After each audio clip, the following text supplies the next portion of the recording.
Ya, pemirsa, Bank Indonesia dalam 3 bulan terakhir menaikkan suku bunga acuan BI 7 Days Reverse Repo Rate dan kali ini sebesar 50 basis poin menjadi 4,75%. Langkah Bank Sentral menaikkan suku bunga ini guna mengendalikan tekanan inflasi dan juga menjaga nilai tukar rupiah yang mengalami depresiasi.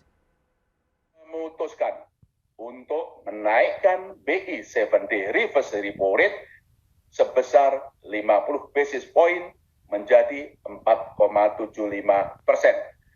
Demikian juga suku bunga deposit facility naik sebesar 50 basis point menjadi 4% dan suku bunga lending facility naik sebesar 50 basis point menjadi 5,5%.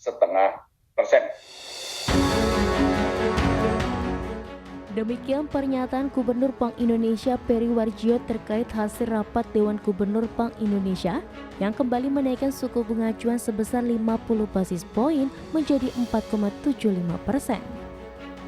Dengan demikian, Bank Sentral dalam 3 bulan terakhir telah menaikkan suku bunga acuan sebanyak 3 kali, yaitu dari 3,5% menjadi 3,75%, kemudian 4,25%, dan bulan Oktober ini menjadi 4,75%. Dengan kebijakan ini, BI menargetkan inflasi inti kembali ke sasaran 3% plus minus 1% lebih awal dari paruh pertama 2023. Kenaikan suku bunga acuan juga dilanjutkan untuk memperkuat stabilitas nilai tukar rupiah di tengah penguatan mata uang dolar Amerika dan tingginya ketidakpastian pasar keuangan global. Sementara itu, Deputi Gubernur Bank Indonesia Destri Damayanti menjelaskan berbagai indikator ekonomi pada bulan September 2022 mencakup indeks keyakinan konsumen, penjualan eceran, dan purchasing manager indeks manufaktur mengindikasikan terus berlangsungnya proses pemulihan ekonomi domestik. Kinerja ekspor juga diperkirakan tetap kuat ditopang berbagai komoditas unggulan khususnya batu bara, CPO, serta besi dan baja. Destri pun yakin pertumbuhan ekonomi tahun ini diperkirakan tetap bisa ke atas dalam kisaran pada 4,5 hingga 5,3%. Di mana perekonomian kita di kuartal 2 kemarin masih bisa tumbuh di atas 5%. Dan juga kami memperkirakan untuk sepanjang tahun 2022 ini, perekonomian kita ini akan tumbuh di antara range 4,5 hingga 5,3%. Dan kalau kita lihat pertumbuhan ekonomi pada kuartal kedua ini juga sangat didukung dengan pertumbuhan ekonomi yang cukup broad-based, yaitu Destri menambahkan pertumbuhan ekonomi pada 2023 juga diperkirakan tetap kuat, didorong solidnya permintaan domestik yang sejalan dengan terus meningkatnya mobilitas dan berlanjutnya penyelesaian program strategis nasional. Dari Jakarta, Raharjo Patmo, IDX Channel. Baik pemirsa, untuk membahas tema kita hari ini menakar dampak dari kenaikan suku bunga acuan BI 7 Days Reverse Repo Rate. Kita sudah tersambung melalui Zoom bersama dengan Bapak Rian Kerianto, ekonom, co-founder dan juga Dewan Pakar Institute of Social Economic and Digital atau ISED. Ya, halo, selamat pagi Pak Rian. Selamat pagi Mas Pras. Salam sehat Pak. Sehat. Baik, terima kasih atas waktunya. Menarik, lagi-lagi kita bicara mengenai langkah yang dilakukan Bank Indonesia. Ini kembali menaikkan suku bunga acuannya 50 basis point menjadi 4,75%. Menurut Anda ini menjadi suatu langkah yang agresifkah sesuai dengan konsensus dari ekonom sendiri atau tidak, Pak Rian? Oke, kalau sesuai dengan perkiraan teman-teman analis dan ekonom itu betul. Ya, kami para analis memprediksi waktu itu bahwa kenaikan BI rate akan cukup agresif, ya, tidak agresif sekali tapi cukup agresif, yaitu sebesar 50 basis point. Kenapa demikian? Karena memang dari faktor internalnya harus dilakukan kebijakan moneter yang sifatnya itu upfront loaded, ya, preemptif dan juga antisipatif. Inflasi yang bergerak naik relatif sulit dikendalikan ini memang bukan karena faktor supply and demand semata-mata, tapi memang faktornya adalah global issue, sehingga mau tidak mau BI harus bergerak cepat, yaitu secara cukup agresif menaikkan BI 7 Days Reverse Repo Rate sebesar 50 basis point menjadi 4,75. Nah, ini juga kalau kita compare dengan langkah yang dilakukan oleh bank-bank sentral negara lain ini memang inline. Jadi gejala inflasi itu, Mas Pras ya, itu tidak hanya terjadi di Indonesia semata, tapi hampir di seluruh dunia terjadi pressure inflasi yang luar biasa yang mayoritas faktornya adalah faktor eksternal, yaitu akibat perang di Ukraina dengan segala turunan efeknya, dengan segala eskalasi dampaknya sehingga masuk ke jalur perdagangan, ke jalur ekspor impor dan seterusnya. Itulah yang menciptakan inflasi yang betul-betul sifatnya uncontrollable dan juga unpredictable gitu. Baik, dengan kondisi yang ini kita tahu 4,75% begitu dan tren ini sama dengan di bulan Februari tahun 2020 begitu. Anda melihat bahwa tren dari kenaikan suku bunga acuan Bank Sentral kita ini akan berlanjut terus atau tidak ini, Pak? Nah, ini tergantung dengan outlook inflasi ke depan, atau yang kita kenal dengan istilah ekspektasi inflasi. Nah, unfortunately sampai sekarang saya cermati, saya amatin ekspektasi inflasi itu masih cukup tinggi. Karena apa? Karena rule of thumb daripada kenaikan harga BBM beberapa bulan yang lalu itu akan tercarry over itu paling tidak 2-3 bulan ke depan. Nah, kemudian tambahan tekanan itu juga mungkin terjadi, Mas Pras, ketika di bulan Desember nanti itu kegiatan-kegiatan ekonomi, kegiatan-kegiatan konsumsi itu cenderung naik karena ada perhelatan sifatnya musiman atau seasonal, ada perayaan Natal, kemudian perayaan menyongsong tahun baru yang pada umumnya secara kelaziman itu inflasinya tinggi. Dalam situasi normal itu rata-rata inflasi di bulan Desember itu hampir di atas 1%. Nah, kita bisa membayangkan ketika semua harga yang terbentuk di pasar itu sudah relatif lebih tinggi dari harga sebelumnya, tentu pressure inflasinya lebih tinggi. Nah, inilah maka kami bilang langkah preemptif BI kemarin pada 20 Oktober menaikkan BI rate 50 basis point itu cukup taktis untuk outlook atau ekspektasi inflasinya itu walaupun cenderung tinggi itu bisa direm. Tentu nanti dengan dengan polisi-polisi yang sifatnya non moneter itu juga akan lebih mengoptimalkan upaya pemerintah mengendalikan inflasi agar tidak terlalu tinggi ke depannya. Nah, Pak Rian, Anda katakan tadi akhir tahun ini menjadi suatu momentum yang siklikal begitu ya. Ada libur Natal, kemudian tahun baru dan biasanya juga inflasi merangkak naik. Dan apabila tadi sudah menaikkan suku bunga acuan 50 basis point, kemudian September kemarin nyaris 6% untuk laju inflasi kita. Kemungkinan sampai dengan akhir tahun, apakah bisa tembus di atas 6,5 atau bagaimana dengan tadi momentum dari kondisi libur Natal dan tahun baru yang memicu juga katanya kenaikan inflasi ini? Ya, ini menarik. Forecastingnya itu akan mengarahkan ekspektasi inflasi hingga akhir tahun secara tahunan itu 6-7%. Ya, itu dengan segala instrumen policy yang dimiliki Bank Sentral, yang dimiliki oleh pemerintah melalui jalur fiskal dan juga jalur yang lain. Itu akan bisa menahan agar inflasi tidak melampaui angka 6,5%, apalagi 7%. Jangan lupa Mas Pras, bulan Desember itu dengan tingkat mobilitas orang yang heavy sekali, karena mungkin libur Natal, libur tahun baru, tentu pressure inflasi dari faktor harga minyak atau BBM atau transportasi secara umum itu akan lebih tinggi dibanding yang lain. Bahkan mungkin inflasi yang disokong dari sektor kelompok makanan dan minuman itu juga akan lebih tinggi. Karena apa? Perayaan Natal dan tahun baru itu umumnya kan orang melakukan mobilitas antar kota, antar pulau, ya, yang itu membutuhkan suplai BBM. Kemudian di dalam aktivitas itu kan tentu ada keriaan-keriaan, ada crowd, ada kerumunan dan sebagainya. Tentu tingkat konsumsi juga akan naik. Sektor makanan minuman pasti akan mengalami sedikit pengaruh. Nah, akumulasi ini yang saya kira harus dimonitor, diassess, kemudian bisa dikendalikan oleh Bank Indonesia dengan berbagai instrumen moneter maupun makroprudensialnya, dan tentunya adalah mengoptimalkan peran daripada tim pengendali inflasi baik di tingkat pusat maupun di tingkat daerah yang kita kenal dengan TPID itu, Mas Pras. Oke, tapi kan kalau kita lihat dulu pernah ada arahan dijaga jangan sampai di atas 5% dan sekarang sudah nyaris 6% begitu Pak Rian. Apa Anda melihat memang sudah bisa dikatakan tidak terkendali kah untuk laju inflasi, dalam artian trennya masih menanjak terus meskipun beberapa kali juga pemerintah menyatakan inflasi kita terkendali?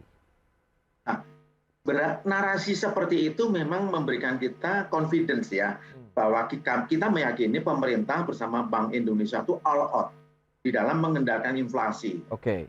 Ya kan? Nah, oleh karena itu kita masih punya waktu 2 bulan ke depan yang kebetulan memang secara seasonal tadi saya bilang ini aktiviti ekonomi akan naik, termasuk juga aktiviti di sisi konsumsi publik.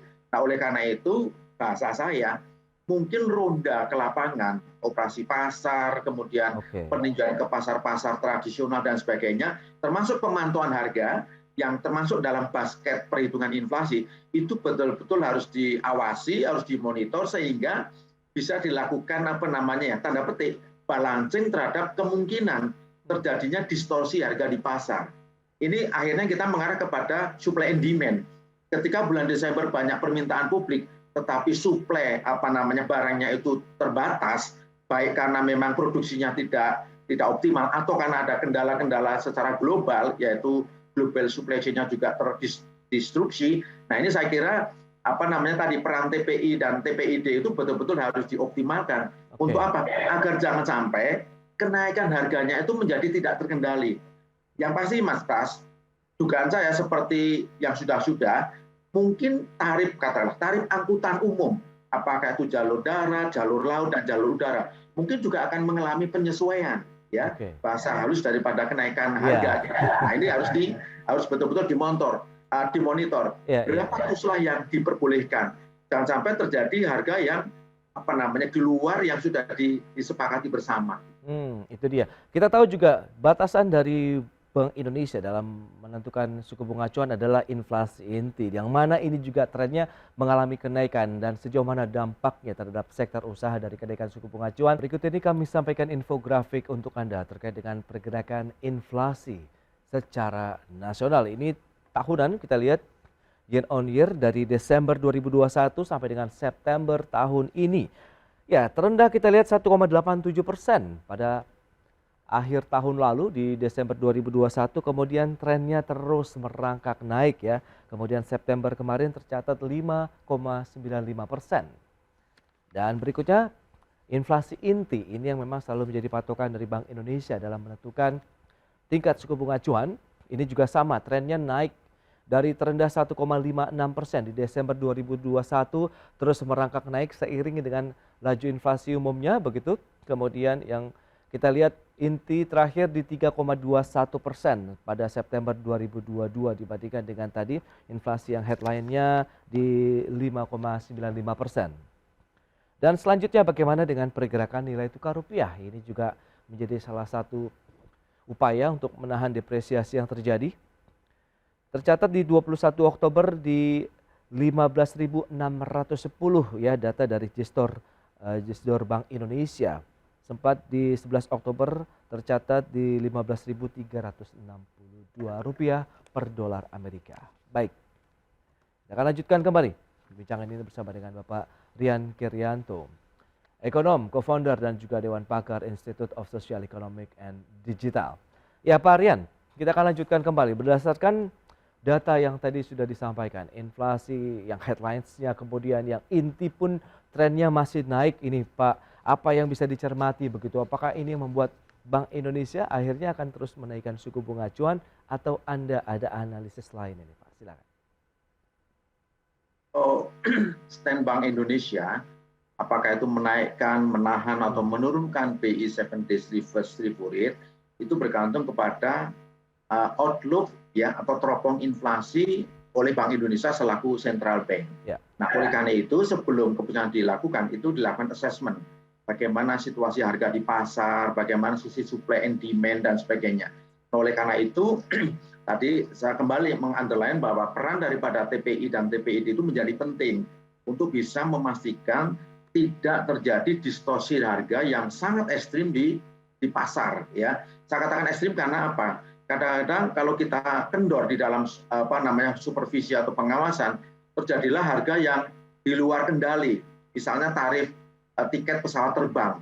Sempat beberapa waktu kan sempat dihebohkan karena harganya luar biasa. Kenapa? Karena begitu mobilitas dibuka, PPKM dibuka, dilonggarkan, PSBB dilonggarkan, orang kemudian berani ke bepergian ke antar kota, antar pulau dan sebagainya. Sementara suplai daripada airlines itu sendiri atau pesawat terbang yang beroperasi itu terbatas. Akibatnya orang berebut. Nah, inilah teori supply and demand. Ketika banyak permintaan suplainya terbatas, harganya naik. Kalau kenaikan harganya itu dalam koridor yang wajar, saya kira no issue. Tetapi kenaikannya sudah extraordinary. Yang ini bisa merembet ke harga-harga yang lain yang sebetulnya mungkin tidak ada kaitannya. Nah, inilah yang harus betul-betul diawasi di lapangan, Mas Pras. Nah, tentu ini tidak bisa kita hanya menumpukan pengendalian inflasi hanya kepada Bank Indonesia sebagai bank sentral atau otoritas moneter, tapi juga instrumen-instrumen polisi yang lain, mungkin dari sisi fiskal, kemudian dari sisi industri, perdagangan, dan sebagainya. Contohnya misalnya begini, ini kan kenaikan inflasi juga ada pengaruh daripada imported inflation, ya, bahan baku, raw material semuanya sebagian dari dari bahan impor.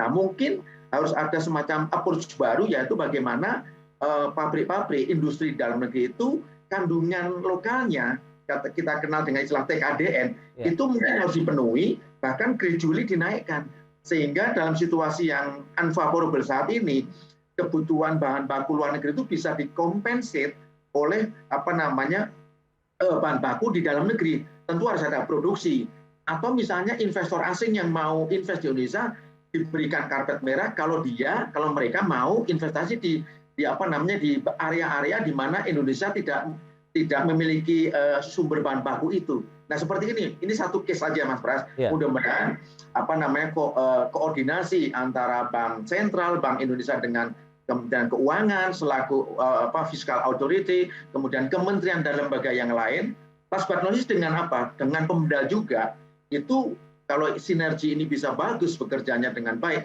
saya yakin inflasi ke depannya bisa dikendalikan, bisa dikendalikan dengan baik. Oke, itu dari dalam negeri begitu. Anda katakan juga nanti lebih kepada global issue begitu yang terjadi. Apakah karena juga Bank Sentral Amerika Serikat yang juga kewalahan mengatasi inflasinya kemudian menaikkan suku bunga acuannya sehingga spreadnya semakin tinggi sehingga harus dikejar oleh Bank Indonesia, atau bagaimana, Pak Rian? Itu another issue. Jadi saya selalu mengatakan bahwa keputusan Bank Indonesia di dalam menetapkan stand kebijakan moneter itu betul-betul mengacu kepada berbagai asesmen. Asesmen dari faktor domestik atau internal dan juga kombinasi dengan asesmen dari faktor global atau eksternal. Tetapi juga dikombinasikan juga dengan policy-policy dari institusi government yang lain, sehingga nanti keputusan itu betul-betul sesuai dengan stance yang diinginkan oleh Bank Indonesia sebagai otoritas moneter, ya. Nah, bahwa The Fed, kemudian Bank of England, kemudian European Central Bank menaikkan suku bunga agresif karena memang faktor-faktor yang ada di sana itu sangat sangat timely untuk kenaikan suku bunga acuan yang sangat agresif. Nah, mungkin ini yang beda dengan kita di Indonesia. Kita sebetulnya pressure eksternalnya untuk Indonesia itu relatif limited. Tetapi tadi kita melihat bagaimana depresiasi rupiah yang cukup tajam dalam seminggu 2 minggu terakhir. Tetapi harus saya katakan pelemahan rupiah yang sangat tajam belakangan ini itu bukan karena faktor fundamental. Kalau kita lihat faktor fundamental ekonomi kita Indonesia itu cukup bagus. Ya, PDB kita kuartal 2 kita bisa tumbuh 5,44%. Kuartal 3 kemarin, ya. Dan kuartal 1, 2, 3 kita rata-rata tumbuh di atas 5%. Jadi no issue. Purchasing Manager Index kita, PMI kita selalu di atas zona ekspansi, yaitu di atas 50. Hanya memang inflasi ini yang karena tekanan eksternal tadi membuat relatif sulit dikendalikan. Oleh karena itu BI bergerak lebih agresif untuk men-tackle agar inflasinya tidak semakin liar ke depannya. Nah, oleh karena itu BI juga saya yakin juga melihat bagaimana langkah ke depan dari The Fed, kemudian Bank of Japan, kemudian Bank Sentral negara-negara maju yang lain. Tetapi itu hanya sebagai tambahan konsideran, ya, tambahan konsideran. Yang pasti adalah bagaimana ekspektasi inflasi domestik itu, terutama core inflation-nya itu bisa dikontrol dengan lebih precise, gitu, Mas Pras. Baik, lantas bagaimana dengan sektor usaha? Sejauh mana juga resiliensinya terhadap kenaikan suku bunga acuan di dalam negeri? Nah, ini transmisi daripada kebijakan moneter, ya theoretically memang akan masuk ke jalur keuangan dulu. Ya, kita lihat beberapa perbankan, saya monitor, ada yang sudah menyatakan ya kami akan melihat bagaimana langkah BI ke depan. Ada 1-2 bank yang menyatakan kami tidak akan menyesuaikan suku bunga pinjaman misalnya. Karena bank-bank seperti ini lebih konservatif, lebih menjaga kualitas aset atau kredit ketimbang harus menaikkan suku bunga kredit. Tetapi kemungkinan dengan kenaikan jangkar suku bunga Bank Indonesia ini, kemungkinan beberapa instrumen investasi akan terjadi adjustment harga ke atas. Nah, ini yang membuat kemungkinan besar beberapa bank mungkin akan menyesuaikan suku bunga simpanannya, tetapi belum tentu suku bunga kreditnya. Nah, ini penting dipahami sehingga pelaku usaha juga jangan terlalu overreaktif, jangan terlalu risau bahwa sebentar lagi bank-bank akan menaikkan suku bunga kredit. Tidak seperti itu. Jadi saya ingin mengatakan tidak setiap BI menaikkan suku bunga acuan itu lalu respon perbankannya akan seperti yang dilakukan oleh BI. Karena apa? Karena kondisi individual bank itu berbeda-beda satu dengan yang lainnya, Mas Pras. Apalagi Pak kita kan sangat segmented ya. Ada bank yang dengan tiket size yang besar, ada juga yang tiket size-nya kecil. Tentu policy internal dari setiap bank itu satu dengan yang lain akan berbeda-beda. Baik, jadi Anda bisa menyatakan bahwa apakah ini juga suatu langkah strategi yang tepat yang sudah ditempuh oleh Bank Sentral? Timely, yes. Makanya saya mengatakan dengan teman-teman media bahwa keputusan BI kemarin adalah sangat timely dan juga sangat antisipatif sekaligus preemptif. Nah, bahasa dari preemptif sebenarnya apa? Upfront loaded tadi. Apa itu upfront loaded? Yaitu kejadian-kejadian yang akan terjadi di dalam 3-6 bulan ke depan itu sudah dicoba oleh Bank Indonesia di-tackle hari ini, saat ini. Sehingga ini memberikan sinyal bahwa BI berarti sekarang sedikit condong tightening daripada policy monetary-nya. Nah, itu sebagai sinyal. Nah, oleh karena itu nanti perbankan tentu akan melakukan adjustment, demikian juga dunia usaha. Untuk apa? Orkestrasi kebijakan ini adalah untuk mengendalikan agar ekspektasi inflasi ke depan, terutama inflasi intinya, tidak semakin liar, tetapi kembali ke jangkar inflasi yang dikendaki oleh Bank Indonesia, yaitu 3% plus minus 1, maupun dikendaki oleh pemerintah, yaitu asumsinya inflasi 3%. Itu orkestrasi polisinya ke sana arahnya, Mas Pras. Baik, itu dia. Berarti memang sudah tepat. Kita lihat nanti semoga beragam kebijakan baik dari sisi moneter maupun fiskal yang sudah ditempuh ini bisa menjaga laju perekonomian kita tetap optimis meskipun banyak lembaga internasional menyatakan tahun depan suram dan gelap, tapi kita yang akan membawa penerangan di sana. Baik, Pak Rian, terima kasih banyak atas waktu dan sharing yang Anda berikan untuk pemirsa IDX Channel pada hari ini. Selamat melanjutkan aktivitas Anda kembali. Terima kasih, Mas. Salam sehat, Pak Rian. Salam sehat. Baik pemirsa, 1 jam sudah saya menemani Anda dalam Market Review. Saya Prasetyo Wibowo, beserta kerabat kerja yang bertugas undur diri. Terima kasih dan sampai jumpa.